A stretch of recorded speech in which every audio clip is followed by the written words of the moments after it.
The series has been sponsored by Carl and Joel, or Yoel Cohen, in memory of their father and grandfather, Dr. Arthur Cohen, Avraham Isaac ben Kalman, Mordechai HaKohen, Zichronam Livracha. May we be blessed with a good health and long, happy life. So thank you guys for coming. Thank you, Rabbi Dr. Adler, for giving this year, and I will hand it over to you. Thank you very much, Orly, for hosting the meeting. I want to also join your wishes to the Cohen family, Carl and Yoel, for the dedication. I do thank you very, very much for making all this possible. And to my good Chaber, Rabbi J. Kelman, for making the entire Torah in motion possible to spread Torah, not only in the local Toronto area, but throughout the world. The person who invented Zoom, I think, has a nice portion in Olam Haba, because so much Torah has been spread in the last 2 years because of the Zoom. We're going to talk about Rabbi Rav Soloveitchik's approach to Rosh Hashanah, and specifically this evening, but for some of you it's 11 in the morning, this afternoon, or early afternoon, or late morning, we'll talk about Slichot. Now, Slichot for Ashkenazim, we're about 2 weeks away from Slichot, but our Sephardi brethren already into Slichot since the beginning of Rosh Chodesh Elul. There is a fundamental difference between approaching God through the medium of regular ritual tefillah and approaching God through very, very special tefillah that we call Slichot. The differences are both quantitative and qualitative. Very, very, very big difference between the two subjects. I don't know how many of you saw a source sheet that was accompanied this particular lecture, but you couldn't stop. Recording in progress. Okay, recording in progress. There is a pasuk that we read on Shabbat before Tisha B'Av from Yeshayahu Perek Aleph. Ufarischem kapechem a'alim einai mikem. Yeshayahu tells Am Yisrael, when you raise your hands, I will ignore the raising of the hands. The Parshanim, the commentators, speak of tefillah. We know that Moshe Rabbeinu in Sefer Shmot would have a hand-raising gesture, the efros et kapai. This would be the physical gesture of prayer. And hence the Navi Yeshayahu was telling us that in a corrupt society where perhaps there was a premium was placed on ritual, on sacrificial activity, but there was social decay, HaKadosh Baruch Hu, God, was not interested in taking note of your prayers. And hence he would ignore the raising of the hands in prayer.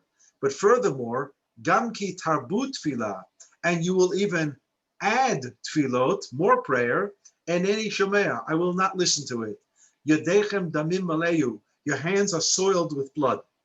I'm not going to get into the entire interpretation of what the indictment is all about, but our sages took note of the fact that the pasuk speaks of two different types of tefillah. One is farischem kapechem, raising the hands as a gesture of prayer, and then there was gam ki tarbu tefillah. There's some type of addition of a prayer. And the Talmud Yerushalmi in Masechet Brachot says, from where do we know that on a public fast day, and from our purposes, it's only on Yom Kippur, that we add a tefillah called Ne'ilah?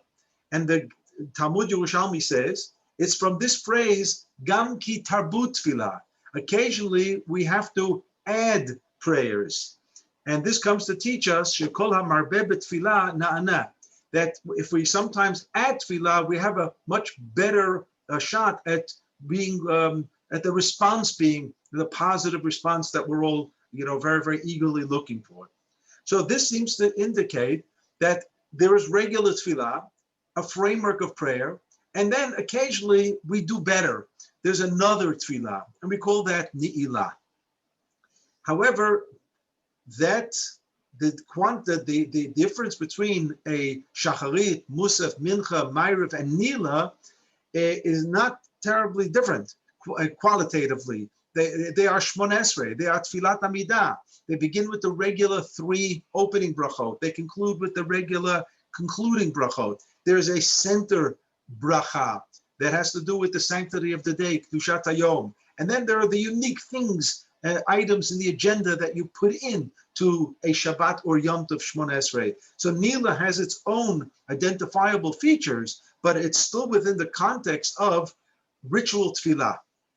However, Rambam tells us that in the Aseret Yimei Tshuva, the 10 days of Rosh Hashanah until Yom Kippur, we are to see ourselves as if in our private files, we are 50% tzaddik, virtuous, and 50% rasha, guilty.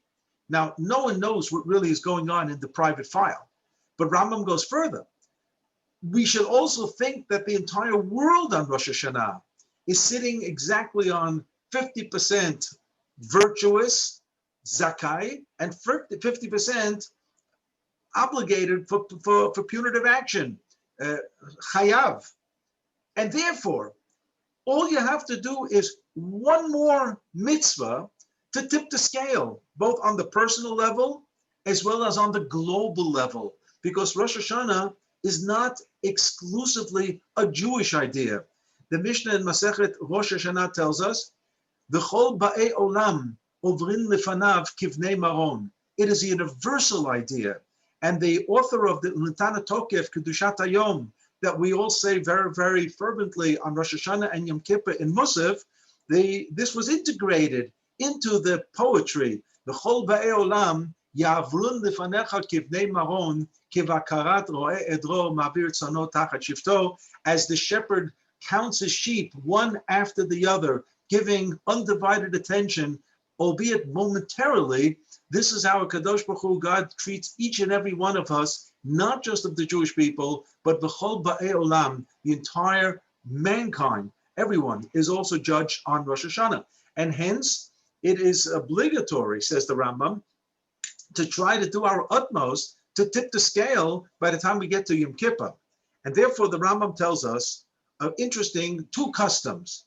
He says, because of this agenda that we have to tip the scale, Na'agu kol Beit Yisrael, the custom amongst Am Yisrael is that to upgrade giving tzedakah, laharbot b'tzedakah, ubema'asim tovim, and to upgrade doing all kinds of acts of generosity and kindness, ve'lasot b'mitzvot, and to be engaged in mitzvah performance, meRosh Hashanah v'ad Yom Kippurim, yeta mikol Hashanah, from Rosh Hashanah until Yom Kippur, way beyond what you might normally do as a Torah observant Jew throughout the year.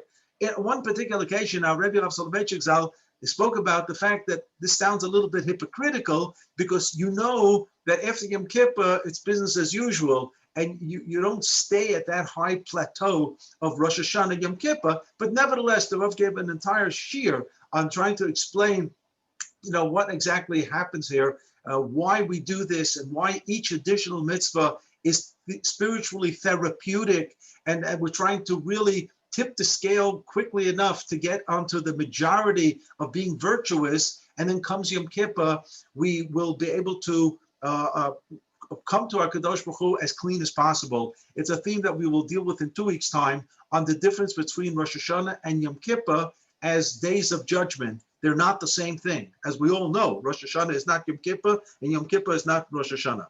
So that's the first custom, to upgrade in mitzvah performance, in acts of kindness and chesed, in tzedakah, and so on. And then the next custom, v'nagu kulam, lakum balayla, to awake while it's still nighttime, be'asara yamim elu, in these 10 days.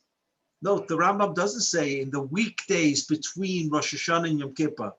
Rambam is going to say something about Rosh Hashanah itself, 2 days which are Yom Tov. And there's a Shabbat Shuvah in the middle also. To get up on these 10 days, ulit palel b'batei knesiyot, and to pray, to daven in the Bet Knesset, in the shul, v'divrei tachnunim v'kibushim, in words of supplication, ad sheyeh or hayom, until the break of dawn. So here the Rambam's giving us, number one, a time framework for this kind of tefillah, and he's saying it's at the very end of the night, and it comes to an end with the break of dawn, which means when we speak about slichot today, many of us know that there are different types of frameworks. There are some people who will begin saying slichot at midnight, whether it's just the first time of saying slichot or any of the other nights of slichot. There are some people who are careful about midnight, chatzot laila.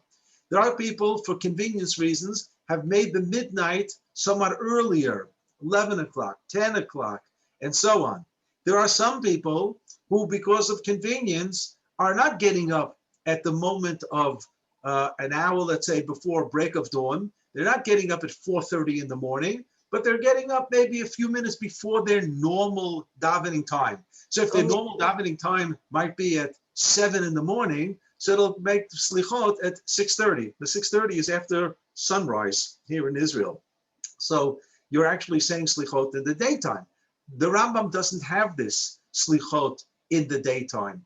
The Rambam has slichot at the very, very end of the night, and it comes to a conclusion with the break of dawn.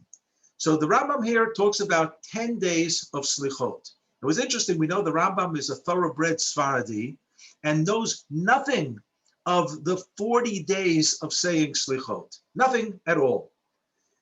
We know that the Sfaradim today do have such a custom, and this is mentioned one of the first times in the Tur. The Tur is Rabbi Yaakov ben Asher. This is on the line, on the border between the medieval greats, the Rishonim, and the more modern era greats called the Achronim. And Rabbi Yaakov ben Asher is actually the son, one of the last of the greats of the medievals, the Rosh, Rabbi Asher ben Yechiel. And he says in the beginning of the laws of Rosh HaShana, he quotes a medrash. And he quotes the medrash of Rabbi Eliezer, Pirkei de Rabbi Eliezer, of Moshe Rabbeinu going up to Har Sinai for the third time, because he goes up the first time on Shavuot. He comes down 40 days later on the 17th of Tammuz and shatters the Luchot. He goes up the next day on the 18th to beg that a Kadosh Baruch Hu, that God does not literally destroy the entire nation. Moshe Rabbeinu was not interested in starting over again just with him and having a new type of Jewish nation or Am Yisrael come out of Moshe Rabbeinu. He is not interested. And HaKadosh Baruch Hu agrees at the end of the second 40-day period. And we're up to Rosh Chodesh Elul. At that point, God tells Moshe,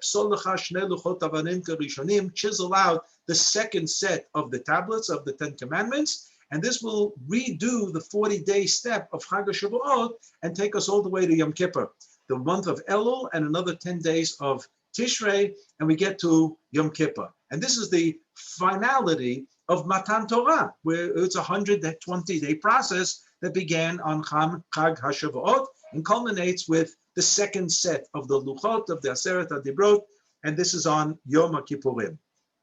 So the Tur says that because of this idea of Moshe Rabbeinu going up for the third time on Rosh Chodesh Elul, so there was a custom to blow shofar on Rosh Chodesh Elul, and that custom expanded then to blow shofar not only on Rosh Chodesh Elul, but also to every day of the month of Elul. So some communities do it in the morning, as Ashkenazim do. Some Ashkenazi communities actually do it twice, once in the morning, once in the evening. The Sephardi communities do it every morning as part of their slichot saying. And this Rabbi Yaakov ben Asher, the author of the Tur, mentions Yesh mi shemarbin lomar slichot betachnunim merosh chodesh Elul ve'elul. There are some communities who actually do begin saying slichot for the 40 days. So again, the Tur is several hundred years after the Rambam. Rambam never heard of this. Rambam just knew from the 10 days. So the Sfaradim can do what they do and have their own set of poetry, beautiful, beautiful song that goes with it, the identical poetry daily, which lends itself for people to really absorb these poetries and these poems, and the people, young and old, they know them by heart, and they're beautiful, beautiful songs. But the Ashkenazim have it somewhat differently. Ashkenazim actually adopted what's in the Rambam, the 10-day period, with a provision that we don't say slichot on 4 days that are a little bit problematic. Why are they problematic? In the 13th century, there was a group in Europe called Hasidei Ashkenaz. Hasidei Ashkenaz, not to be confused at all with the modern day Hasidic movement of the Baal Shem Tov. The Hasidei Ashkenaz was a group of people who conducted themselves in a very, very, very highly spiritual way. And one of the things that they did was that in the 10 days between Rosh Hashanah and Yom Kippur, they actually fasted every single day. They ate at nighttime, but they fasted during the daytime. And they said slichot with the fasting, which means the fasting and the slichot somehow went together. But if you take note of the calendar, there are 4 days out of the 10 days of Aseret Yemei Teshuvah that you're not allowed to fast. You're not allowed to fast 2 days of Rosh Hashanah, it's Yom Tov. You're not allowed to fast on Shabbat Shuvah, it's Shabbat. And you're not allowed to fast on Erev Yom Kippur. It's a special mitzvah to eat it. I enjoy that mitzvah very, very much. It's one of my favorites. Those 4 days you're not allowed to fast. So what the Ashkenazim did was they moved back the saying of slichot by 4 days. So that was the origin of having slichot 4 days before Rosh Hashanah. But then from a completely different direction kicks in an idea that Ashkenazim will begin saying slichot on Motzei Shabbat. And therefore, the way it works out is that only if Rosh Hashanah comes out on a Thursday do we actually have 4 days of slichot before Rosh Hashanah, which would be Motzei Shabbat, which counts as Sunday, and Monday, Tuesday, and Wednesday, which is Erev Rosh Hashanah. But this year, Rosh Hashanah comes out on a Tuesday. And they're coming out on a Tuesday, so you don't have 4 days before Shabbat. So therefore, we actually begin the week before, which I believe would be the Motzei Shabbat of August 29th. And then we have a full week of slichot and another 2 days of Sunday and Monday. So this year, we actually get the maximum amount of slichot for Ashkenazi custom. Now, our Rebbe Rav Soloveitchik spoke about slichot on various occasions, and he spoke a little bit on the philosophical realm to understand the qualitative difference and the quantitative difference between regular tefillah and slichot. So if we take a regular, normal Shmoneh Esrei, you have a formula, you have a framework, a literary framework. And I'm speaking about the Amidah. You have 3 brachot before and 3 brachot at the end. And then you have the centerpiece, which during the weekday is quite a few brachot. If it's Shabbat and Yom Tov, it's 1 bracha, Mekadesh HaShabbat, or Mekadesh Yisrael B'Azmanim, or Mekadesh Yisrael Yom HaZikaron for Rosh Hashanah, and Yom Kippur for Yom Kippur, and so on. So this is a framework of tefillah that also demands many, many matters of preparation, items of preparation. You have to be dressed properly for Shmoneh Esrei. You can't just get up from bed in the pajamas and start davening Shmoneh Esrei. Now, what I say now, if somebody's ill and somebody's bedridden and somebody's in a hospital gown, and that's where you're davening, believe me, that's okay. But I'm talking about a normal, healthy situation. You don't have to wear your best dress or suit for mincha on a Tuesday afternoon. You don't have to do that. But you can't look like a slob. You have to be dressed somewhat properly. You're going to stand before HaKadosh Baruch Hu. I'm just going to interject an idea that we heard from our Rebbe the Rav, but it came through his great son-in-law, our Rebbe Rabbi Lichtenstein Zatzal.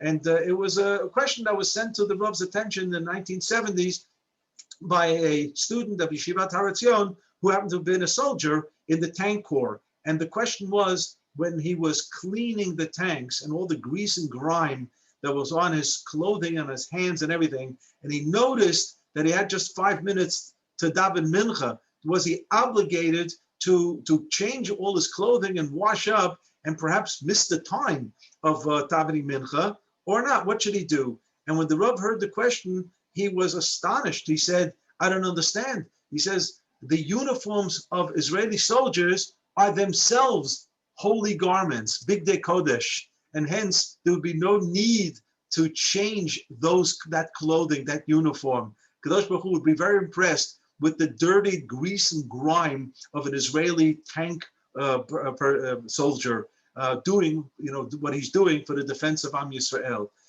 But normally speaking, if you're greased up and grimed and everything, so you should clean up for a davening.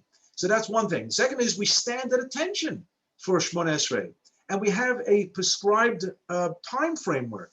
So Chazal, our sages say that on Shmona Esrei really is reminiscent of a person making an appointment to see a great king, a leader, a prime minister, a minister.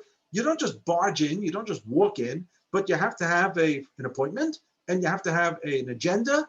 And really, that's what a Shmona Esrei is all about, because the Shmona Esrei speaks of man in his glorious state. The fact that a Kadosh Baruch Hu is willing to allow a human being to communicate and talk to him and carry out some type of a conversation with him is because a Kadosh Baruch Hu is acknowledging that man is actually a great being.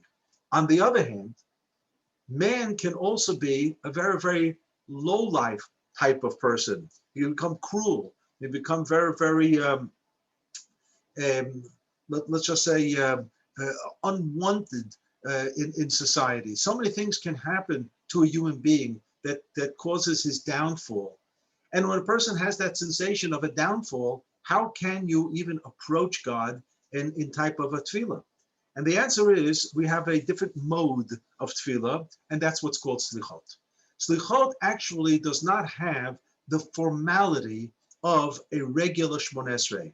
Number one, it really doesn't have an official time framework. Yes, Rambam says it should be at night, and it should be at the tail end of the night. But the reason is because there is a fundamental philosophical difference between seeing ourselves as daytime people as opposed to nighttime people. Our sages have always said that daytime is a type of experience where everything, thank God, is going well, everything is under control. It's usually is identified with periods of redemption, of Geulah. Nighttime is always associated with exile, with troubles, with uncertainty. And that's why in Megillat Eicha, it talks about Kumi Roni Balayla, or Bachot Tifke Balayla, the crying and the wailing at nighttime, in times of mourning and times of destruction. We are in a nighttime mode, and hence Slichot belongs to the nighttime mode of existence, and it lacks that formality. Now, while it does have some type of outer encasing, some literary shell, we do say Ashrei at the beginning of Slichot, which is a type of Psukei de Zimra, including the introductory paragraph that's lengthy, Shomea Tfilah Adecha Kol Basar, which is also a type of Psukei de Zimra. And it also carries with it a Kaddish with Titkabel Tzoloton Voton at the end, which signifies that we're doing something that's officially called Tfilah, and it's Tfilah B'tzibur, it's public Tfilah. But the core of Slichot is not brachot as we have them in the Shmona Esrei. The core of brachot is actually the Shlosh Esrei Midot, 13 attributes. Now, the 13 attributes, Moshe Rabbeinu was taught about the 13 attributes at the aftermath of the Golden Calf episode in Parshat Ki Tisa. And here the Gemara tells us in Masechet Rosh HaShana Daf Yud Zayin, on the pasuk Vayabor Hashem al panav vayikra, as if to say God passed by and he called out. Vayavor Hashem al panav vayikra. And Rabbi Yochanan, the Amora Rabbi Yochanan says, if we would not have this pasuk, we would never have been able to say this on our own. What does it mean? What would we not have been able to say on our own? That God draped himself as if to say, kaviyachol, as if to say, with a talit, and he like a shliach tzibur, like a chazan. And we'll see what this means in terms of our own day slichot experience. V'her'alo leMoshe seder tefillah, and he taught Moshe Rabbeinu when things go sour, like the golden calf. Here's the formula: Hashem, Hashem, kel rachum v'chanun, yaseh lefanai kaseder hazeh. Here's the formula. This is the order. This is the way you should be saying it. And if Am Yisrael goes through this motion of the 13 attributes, the Chazal say, Ani mochel lehem. God is declaring, I will forgive them. And there's even somewhat of an explanation here. Hashem, Hashem. Why is God's name mentioned twice? So the Gemara says, Ani Hashem, kodem sheyechato adam. I am God before man sinned. Ani hu lachar sheyechato adam v'yaseh tshuva. And I'm the same God after the person repents. And a person should not think that a stain has remained on his record, on his soul, on his neshama after the tshuva. No, it's a reset button. It's going back to the same relationship, the identical relationship that we had with God before the sin as we'll have after the sin. And hence, the word Hashem is mentioned twice. What we don't have in the Gemara is how to slice the pie into 13 equal parts. We know the pasuk, Hashem, Hashem, kel rachum v'chanun, erech hapayim v'rav chesed v'emet, notzeh chesed la'alafim, nosei avon v'fesha v'chata v'nakeh. This is the nucleus of all slichot. Everything before or after are just to set it up or to keep up some type of momentum. But this is the nucleus, this is the core. The problem is, in the Chumash itself, there is no way to figure out where exactly the Shlosh Esrei Midot, the 13 attributes, begin and where exactly do they end. Does the first Hashem count? Does the second Hashem count? Does the word Kel, Aleph Lamed count? Rachum v'chanun, is it one? Is it two? Erech Apayim, Rav Chesed ve'emet, is that one or two? Notzeh Chesed la'alafim, Nosei Avon v'fesha v'chata'a v'nakeh. You're in the middle of a phrase. Lo yenakeh, Poked Avon Avot Abanim, and so on until v'salachta lavonenu l'chatotenu unchatanu. Rabbi Din Steinsaltz, Zecher Tzadik Livracha, did us a big favor. In his edition of the Gemara Steinsaltz on Masechet Rosh Hashanah, he prepares a chart, very, very useful chart for anybody in a classroom setting that would like to teach something about the 13 attributes. And what he does, he demonstrates that there is, like many areas of halakha, a machloket, a dispute. But here, it boils down to 9 different opinions how to slice the pie of the Shlosh Esrei Midot. And it's absolutely amazing. 9 different ways to come up with 13 from a series of psukim. Now, when we say it in our tefillah of Tachnun, in Slichot, so we've adopted the opinion of the Balei HaTosafot. We had to take a stand because you have to print something in a siddur.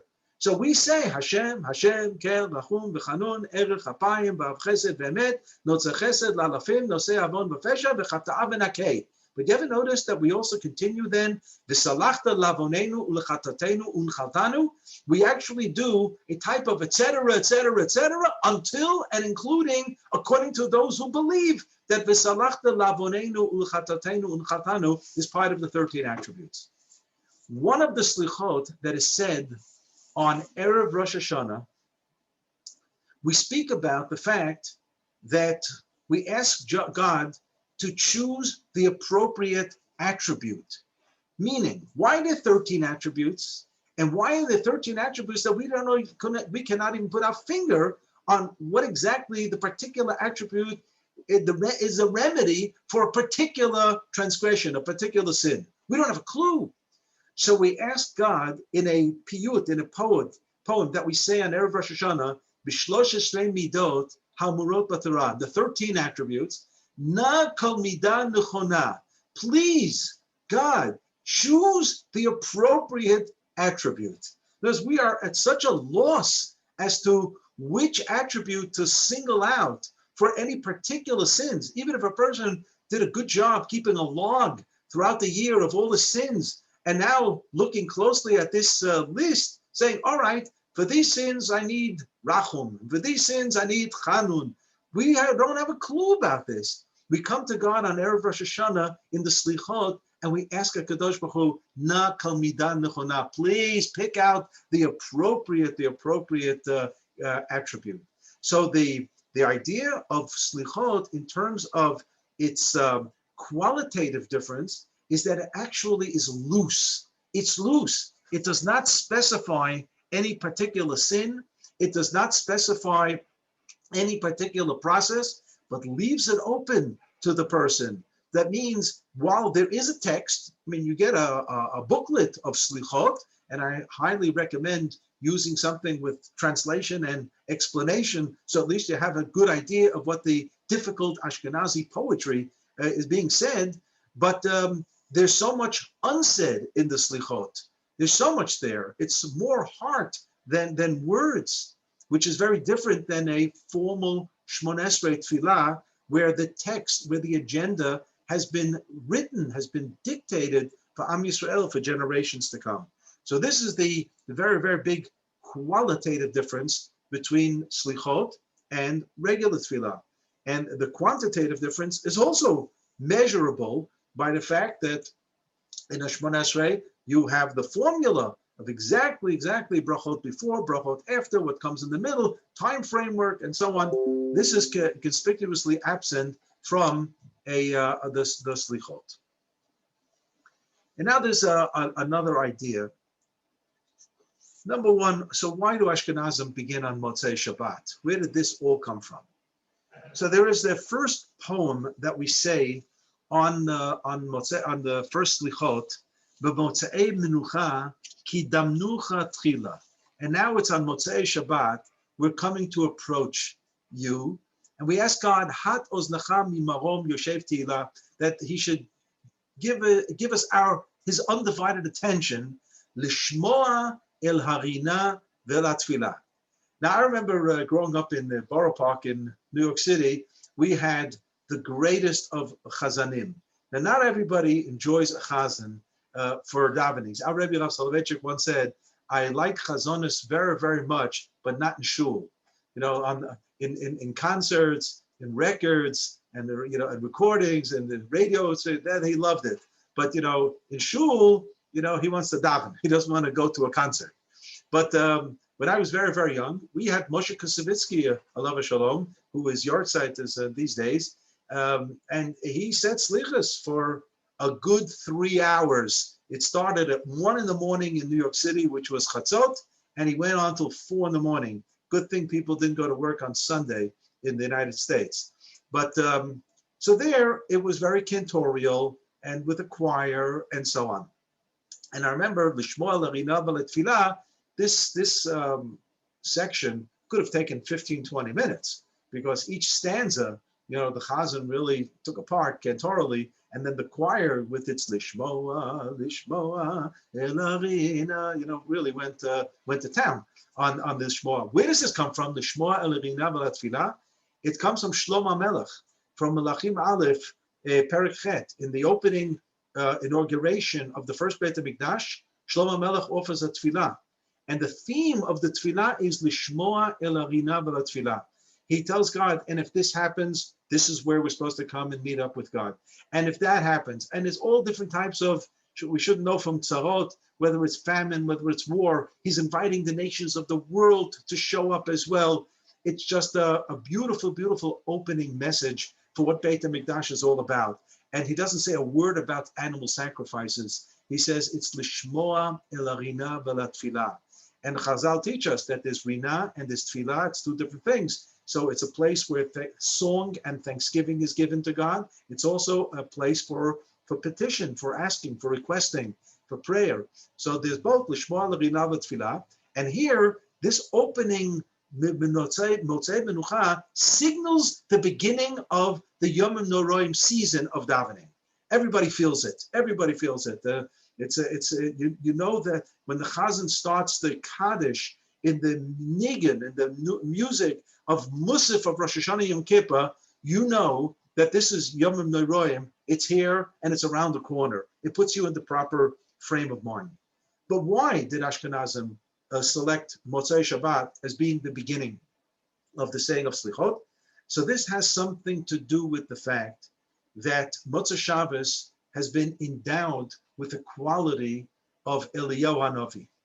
Where did that come from? When we sing Eliyahu Hanavi, all kinds of Eliyahu Hanavi songs on the Motzei Shabbat, the Gemara tells us in Masechet Eruvin that Eliyahu Hanavi will not come to announce the coming of the Mashiach prior to the coming of Mashiach. He will not come with that message on an Erev Shabbat or Erev Yom Tov, because you are going to be so distraught on that Shabbat. You're not going to know what to do with yourself, and you have preparations for Shabbat or preparations for Yom Tov, and here you're being told that Mashiach's coming. So Eliyahu Navi will do us a big favor and not ruin our Shabbat or Yom Tov. So if it's Friday or if it's an Erev Yom Tov, you can relax. There won't be any Eliyahu Navi coming that day to make any announcements. So when is the first opportunity they might come? Right after Shabbat, on Motzei Shabbat. And hence Motzei Shabbat became a signal for the announcement of Eliyahu Navi. And because the whole movement of Tshuva is integrally linked to the movement of Geulah, of redemption, so there's an Eliyahu Navi theme that's been integrated into the saying of the Slichot as well. But the Rabbi went further, and he said, let's go back to that Gemara about a Kadosh Baruch Hu draping himself with a talit and appearing like a Shliach Tzibur. This teaches us a very important lesson. You know that the mitzvah of tzitzis is not binding at nighttime. There's no mitzvah of tzitzis at all at nighttime. It says, Uritem oto, you shall see the tzitzit. I'm aware of the fact that there is a big dispute amongst the poskim. Does it mean the time of day versus the time of night? Or does it mean the type of attire and garment that you wear?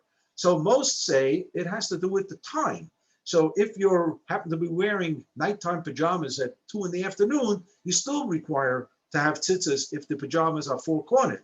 And some say, no, if the garment is defined as a nighttime garment, then you're exempt from tzitzit. And the flip side would be, if at nighttime you're wearing a garment that's usually worn during the daytime and it's four-cornered garment, then you might be obligated in tzitzis at night. But many, many poskim do not buy into this and say that nighttime is nighttime, daytime is daytime, and at night there is no obligation for tzitzit, and therefore nobody wears a talit at nighttime for Ma'ariv. And I know that there are some communities that have a chazan wearing a talit for Mincha and Ma'ariv at night in the evening hours, even though the community is not wearing a talit, and that's called kavod hatzibur.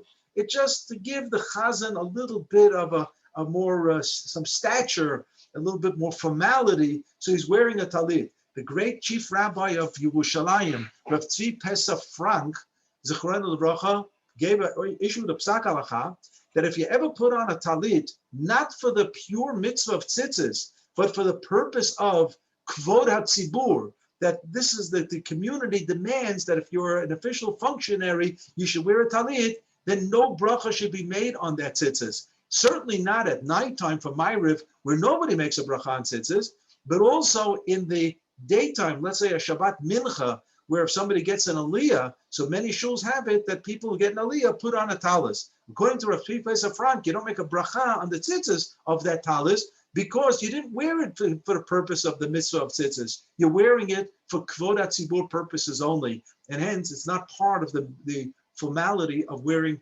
tzitzis. You know, many times a chatan will put on a talit under the chuppah. So if it's nighttime, for sure there's no bracha. But if it's daytime, so then it's his talit, and he can put it on as his own garment, and he can make a litatef tzitzit as we do. Of course, the reason why we do this is that to bring a shechiyanu into the chuppah by the back door, and this became very, very customary, not only amongst the Sfardim for many generations, but in Israel, many, many Ashkenazi couples, they have this minhag as well. It's become very, very popular here in Israel these days. But what the Rav pointed out was that the Slichot night, while there may be many communities where a chazan won't wear a talit for Ma'ariv, many, many communities throughout the world, where Ma'ariv, a chazan will just walk up to the Amud and start Ma'ariv without a talit. So some Ashkenazi shuls still have the formality of a talit. But for Slichot, whether it's at midnight or at 3 or 4 in the morning, an hour before the break of dawn, every chazan for Slichot will always wear a talit. Where does that come from? It comes from the precedent of a Kadosh Baruch Hu draping himself with the talit when he teaches Moshe the Shloshes Midot, Hashem Hashem Kerachum V'Chanun. So why is a Kadosh Baruch Hu wearing a talit? What is this all about? So obviously, as the Rabbi explained, he's teaching Moshe Rabbeinu that when you become the Shliach Tzibur, you're standing in for a Kadosh Baruch Hu. This is an unbelievable idea. Standing in for a Kadosh Baruch Hu. So we want a Kadosh Baruch Hu to be there for the entire community when we're saying the Slichot, when we're saying Hashem, Hashem, Kerachum V'Chanun. And because a Kadosh Baruch Hu does this, he symbolizes that the draping of the talit around the person and is enveloped by the talit. He somehow simulates this the scene of a Kadosh Baruch Hu in front of Moshe Rabbeinu. And the community, the congregation, the people are supposed to take note that there's not just another guy getting up there to being the chazan. This is not a mincha of a Tuesday afternoon. This is a very, very important tefillah of Yomim Noraim. And I'm not only talking about the Motzei Shabbat, first one, but it's all the slichot. Every time they slichot, there should be a person who fills the halachic requirement of being a proper shliach tzibur. And that's already mentioned in the Gemara for Yemei Tzom, for fast days, and it's been incorporated into Shulchan Aruch. It's been incorporated into the tefillah that the Chazan says before Musaf on Rosh Hashanah Yom Kippur, Hineni he'ani mimas, where he says, V'kabel tfilati k'tfilat zakein v'ragil, Pirkona er, zkanom megudal, murav bedat im abriot. There are all kinds of prerequisites that the Chazan on Rosh Hashanah or Yom Kippur before Musaf tells HaKadosh Baruch Hu, I wish I had all these prerequisites. Please God, accept my tefillah as if I filled the requirements of being the proper shliach tzibur. But at least a shul is supposed to look out to get the best possible. So what many shuls look out for is that the person should have a fine, melodic voice and know the nusach of the tefillah, which is okay. It's important. It's even one of the factors, but it's not high on the list. Kolo na'im, it says. Kolo na'im, his voice should be nice. And Rashi in Masechet Ta'anit Daf Tet Zayin says, Zemoshech, it attracts people, it brings people closer, it gives them some emotional connect. That's all very, very important. But the most important thing is Zakein v'ragil. Zakein doesn't mean age. It does not mean age. It means a person who's learned and he's a Talmud Chacham. That's Zakein Misha Kaneh Chochma. Ragil means he's fluent in his tefillah. And you have to remember, in days of old, not everybody had a machzor. And even the chazan may not have had a machzor. And he had to know the tefillot by heart. And even though today we have a machzor in front of us, nevertheless, the chazan should be proficient in davening. The tefillah should go over well. Our chazal in Masechet Brachot spoke very unkindly of shatz sheta'ah, siman ra l'sholchav, a shliach tzibur, a chazan who makes mistakes is a bad omen for those who sent him. So you want somebody who's ragil, that means he's fluent in his davening, and he should be acceptable to the crowd. Murav bedatim abriot, not a person who's got a few people behind him in the shul who have it out for him. No. He has to be a person who's a peacemaker, a person who's loved and beloved by all. And beyond that, it says kanom megudal. Kanom megudal, people erroneously think, in my humble opinion, that means he has to have a long beard. That's a translation. But I can prove from the Rambam that that's not what it means. It means he should be a mature person. And he says it in the context of Birkat Kohanim. The Rambam believes that a bar mitzvah boy who's a Kohen should not yet go up for Birkat Kohanim. I mean, forget about the question about under bar mitzvah. By us in Eretz Yisrael, we have Birkat Kohanim every morning. So if some family has a child 8, 9, 10 years old, a lot of times you see them going up with the fathers. I'd be the last to stop them to go up. But according to the most poskim, this is not a mitzvah that you have 6, 7, 8-year-olds go up for. Just like tefillin, we don't do chinuch on tefillin before bar mitzvah, so we don't do chinuch on birkat kohanim either. At least it shouldn't be.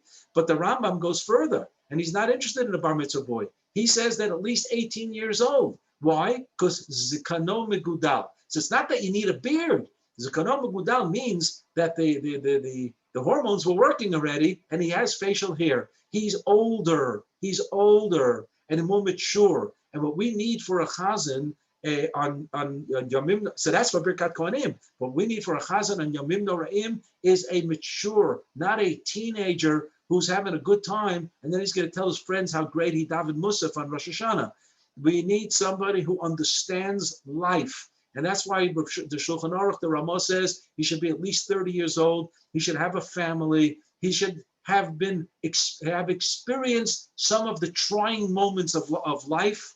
He knows what it means, difficulties, and that's the person you want up there to be a Shliach Tzibur. And these requirements are not only for somebody who's going to daven Shachos or Musaf or Nila or Mincha and Yom Kippur, but also for the Slichas. It's a very, very important tefillah, because on Slichot, he's representing a Kadosh Baruch Hu, and that's why he's me'utaf b'talit even at nighttime. And the idea of using the draping of the talit to symbolize standing in the presence of God carries with it some correlations. One being Birkat Kohanim. Why did the Kohanim drape themselves with the talis and put it over their heads? And it becomes a very spooky thing, especially I remember my days in Chutz La'aretz many years ago, where there was only Birkat Kohanim on Yom Tov, and it was an attraction of sort. And you had to put your head down and so on, and there was a niggin that went along with it. It was very, very, very emotional, attractive mitzvah, Birkat Kohanim. But the idea being that Chazal teach us that in the days of Beit HaMikdash, when the Kohanim did Birkat Kohanim, and in Beit HaMikdash, by the way, the hands were not eye level, but they were above the head, the Shekhinah, the presence of God, rested on the fingertips of the Kohen. And therefore, in the Beit HaMikdash, nobody looked at the fingertips of the Kohen during the Birkat Kohanim. The Magen Avraham, one of the poskim picked up by the Mishnah Brura, says that we today also do not look at the fingers of the Kohanim during Birkat Kohanim, what we call in Yiddish Duchening, not because there's Shekhinah there, but because of Zecher LeMikdash. We want to remember how it was done in Beit HaMikdash. And in Beit HaMikdash, we did not gaze at the fingertips of the Kohen during Birkat Kohanim, so we don't do it as well. And some claim that's why the Kohen puts the talis over his hands, so that you really should look at the fingertips and so on. But the other reason is because it's a moment of Gilui Shekhinah. God is there. And here's another moment where the Shliach Tzibur is playing a divine role. The Torah says, Kol tevarchu et bnei Yisrael amor lahem, speak to them. So somebody is feeding the brachot to the Kohen every time there's Birkat Kohanim. Yevarechecha, Yevarechecha, Hashem, Hashem. I mean, the figuring is that if somebody's a Kohen, he's duchen 20 years in a row, every single day in Israel, he knows the Birkat Kohanim by heart. He doesn't need the Chazan to feed him the brachot. The answer is, HaKadosh Baruch Hu fed the brachot to Aaron and his children. Kol tevarchu et bnei Yisrael amor lahem. This is what you should be saying. And hence the Chazan continues to play the role of HaKadosh Baruch Hu feeding the brachot to the Kohanim.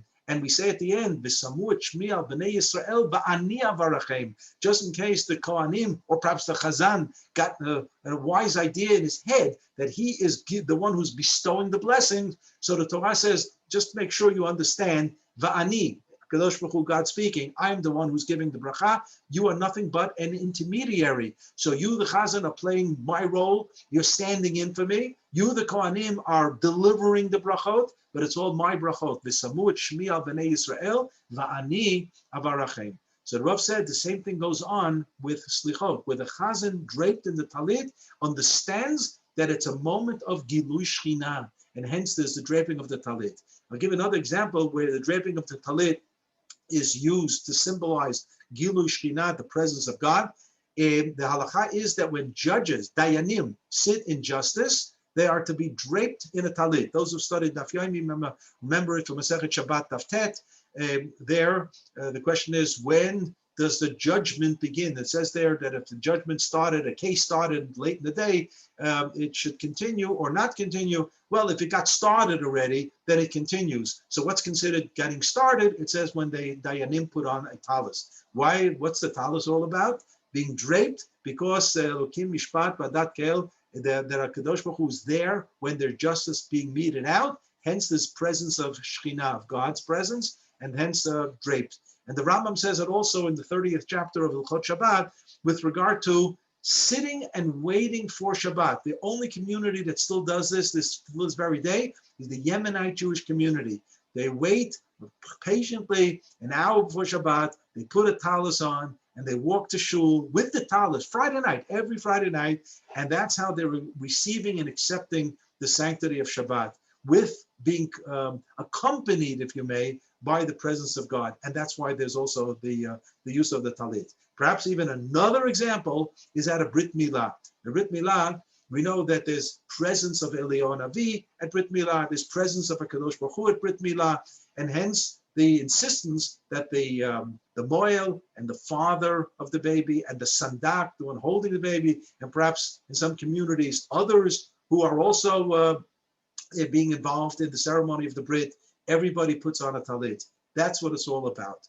And it's remarkably interesting with regard to the role of the Chazan during Slichot.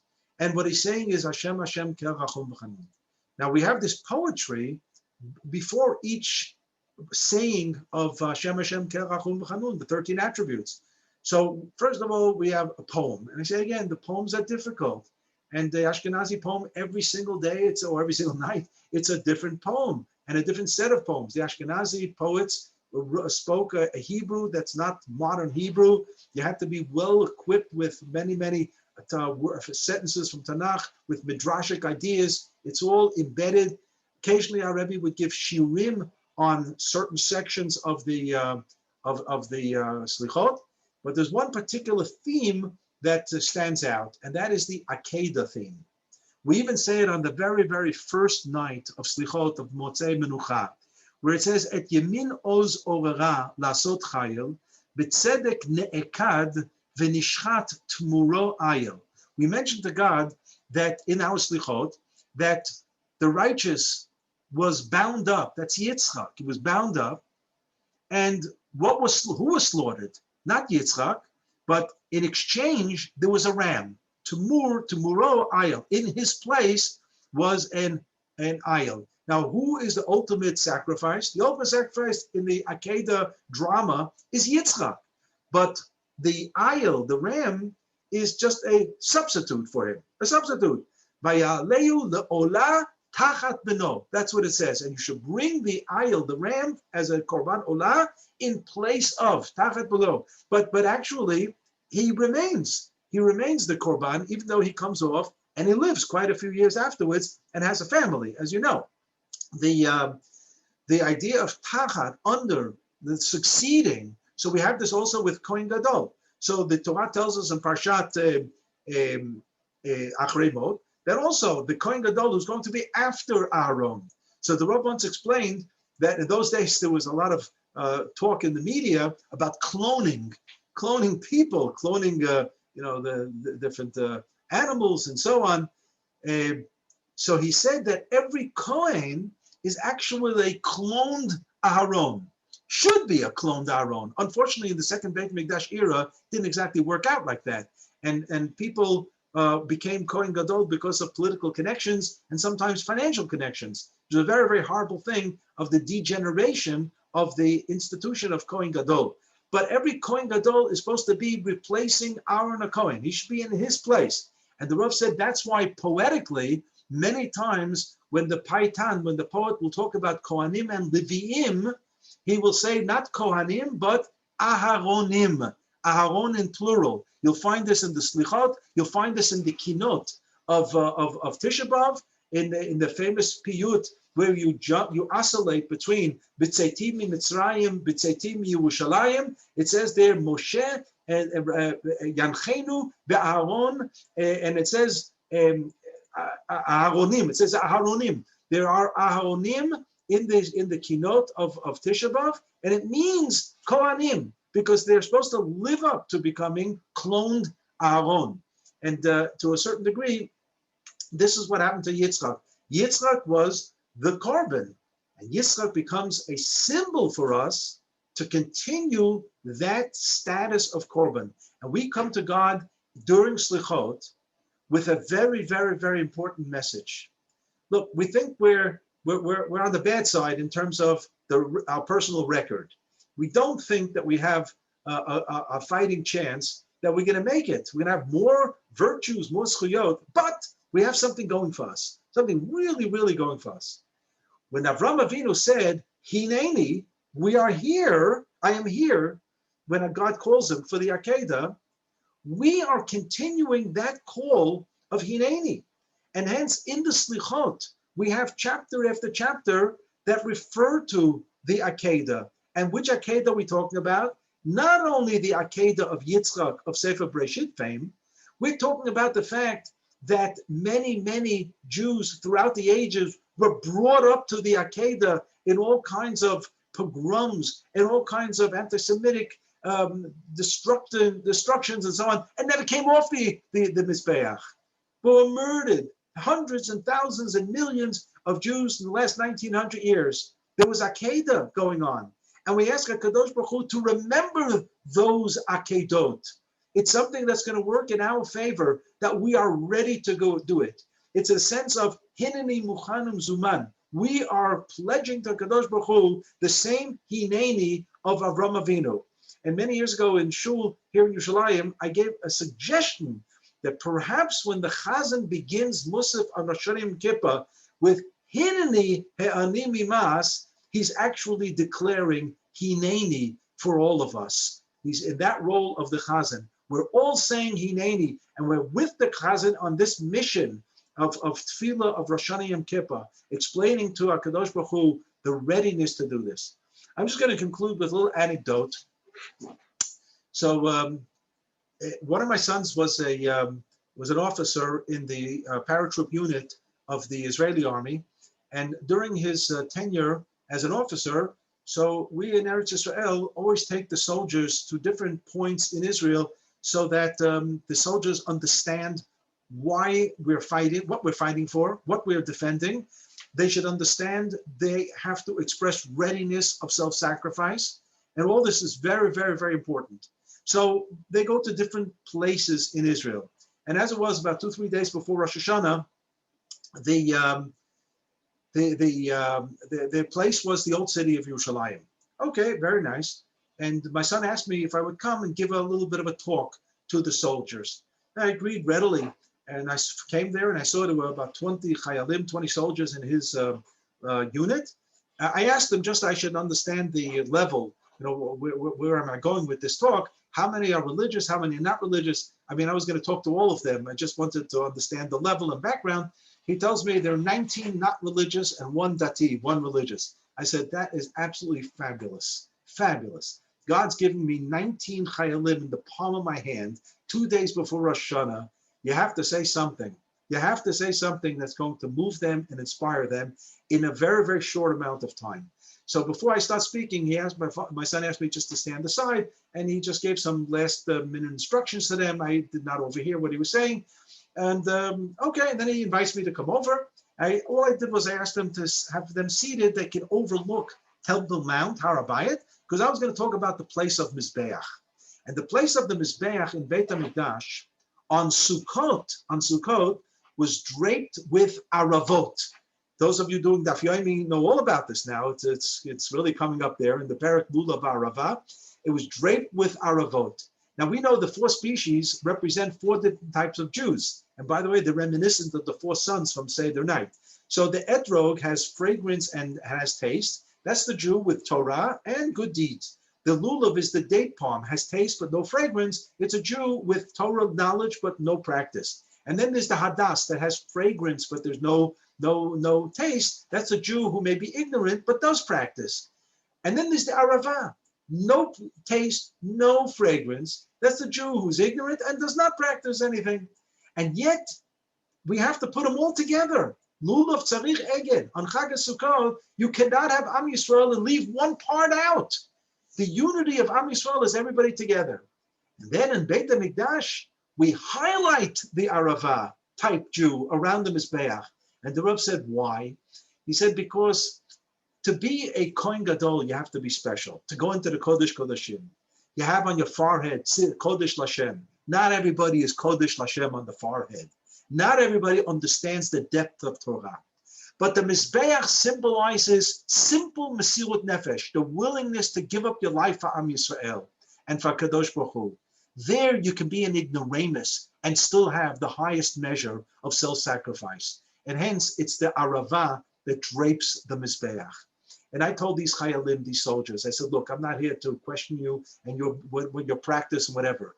I want you to know that each and every one of you, along with all of Klal Yisrael, has a place over there around the Mizbeach. And that place is where the Akedah took place and the shofar was born. Take 10 minutes out of your time on Rosh Hashanah and just listen to the shofar. That's all. 10 minutes out of your time.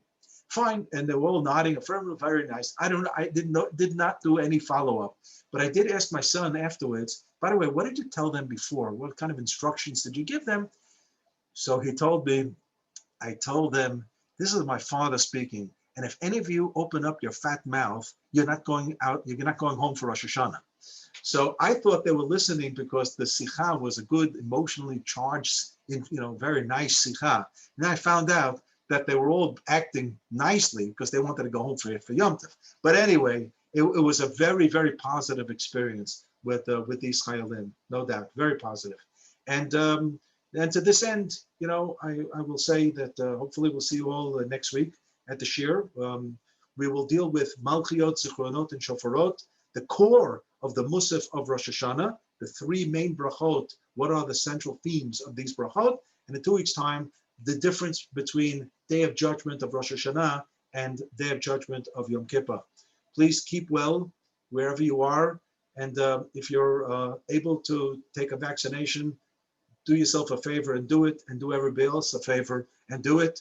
We're fighting a global war here, and unfortunately not always winning the war in different countries and different communities, but we're going to try our best. And we will ask HaKadosh Baruch Hu in our tefillot, Avinu Malkeinu, Minna Magefa Min Achalatecha, that God should eradicate the pandemics from our midst, and we should have in Tafshin Pei Bet, a Shemitah year, a cessation of all sickness and all illness, and we should have a good year and a healthy year for all of us together. Kol Tov. I'm going to look a little bit at the chats. Thank you. Bakasha. Thank you so much, Rabbi. So Okay. great to see you. Kol Tov, Kol Tov. It was You too. wonderful, just wonderful. Can't wait till next week. Okay, Shalom, Shalom. Thank you.